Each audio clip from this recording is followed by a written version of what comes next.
Welcome to another Smiling Colors video. This is Smita here today sharing a brush lettering video. In this video, I hand letter many short quotes and positive phrases using brush pens. Today I will be showing examples of brush lettering and I'm using the Tombow Dual Brush Pens.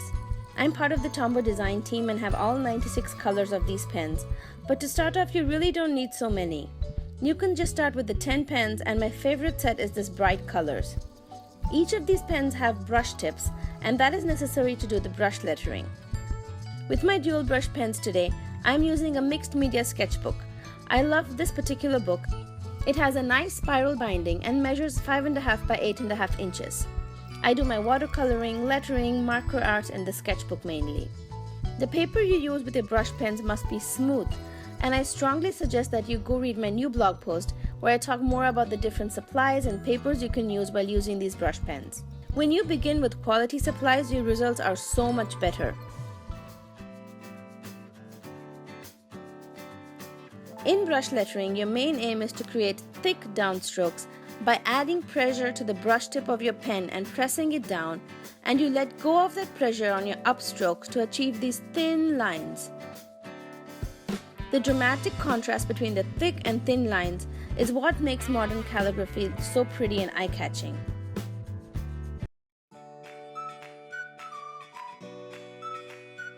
I started brush lettering more than a year ago, and I'll share a secret with you.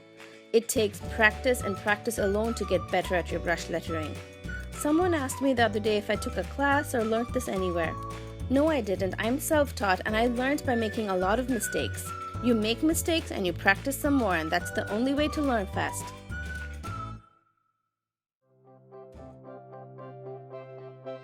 Now while lettering, you don't always have to write your quote from the top down. Like here I'm lettering, "Be your best self," and as you saw, I started in the center of the page and not in the beginning of the quote, and I'm working from there.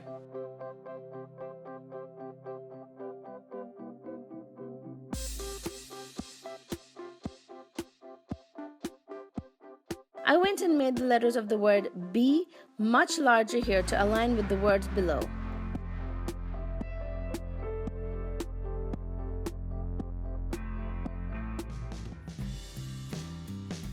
In this example here, I started similarly in the middle of the page, and then since I needed to fit a larger word on top, I switched from the brush tip to the marker tip and created a thin font style. It is pretty neat that these dual brush pens come with both the marker tip and the brush tips. I often mix and match font styles while lettering a large phrase or quote. I use an all capital chunky style on one line, and then a script-like font or something very swirly on the next line.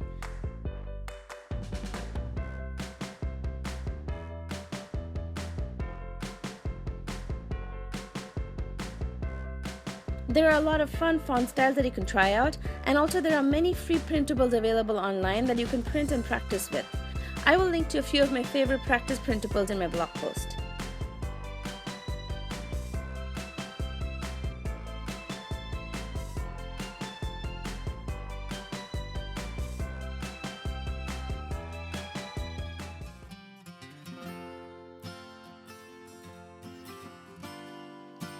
For this particular quote, I took a few extra minutes to make it colorful and rainbow themed.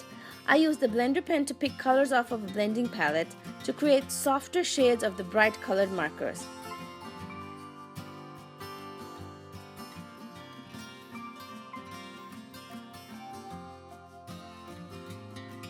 This is a great way to stretch your supplies and use your bright colored pens to create pastel tones.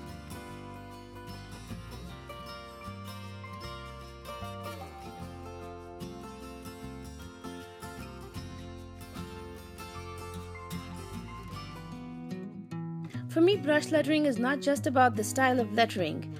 It's also about the words that you write. Simply sitting down for a few minutes with my pen and paper and writing down some positive, thankful words changes my perspective of the day. The Handmade with Love is one of my favorite letterings. I love how beautiful it turned out. The orange color is also a favorite of mine, and I've used that pen over and over again. And after many uses, you might see that the brush tip starts to fray. A frayed brush tip makes it difficult to draw those thin upstrokes. There are ways you can prevent your brush pens from fraying quickly. The number one thing you need to pay attention to is the paper you're using. The smoother the paper, the more you will enjoy your lettering time and less likely you'll end up fraying your brush pen. I list a bunch of my favorite sketchbooks and paper piles on my blog, and if you're interested, you can find all of that information and links on my website, smilingcolors.com. If you like this video, leave me a comment, share this video, and give it a thumbs up, please. Also, let me know in the comments below if you want me to do a video showing some brush lettering basics. Click here to subscribe to my channel, click here to go visit my website, and click here to watch more videos in which I use these Tombow markers. I hope you have a great day and get creating.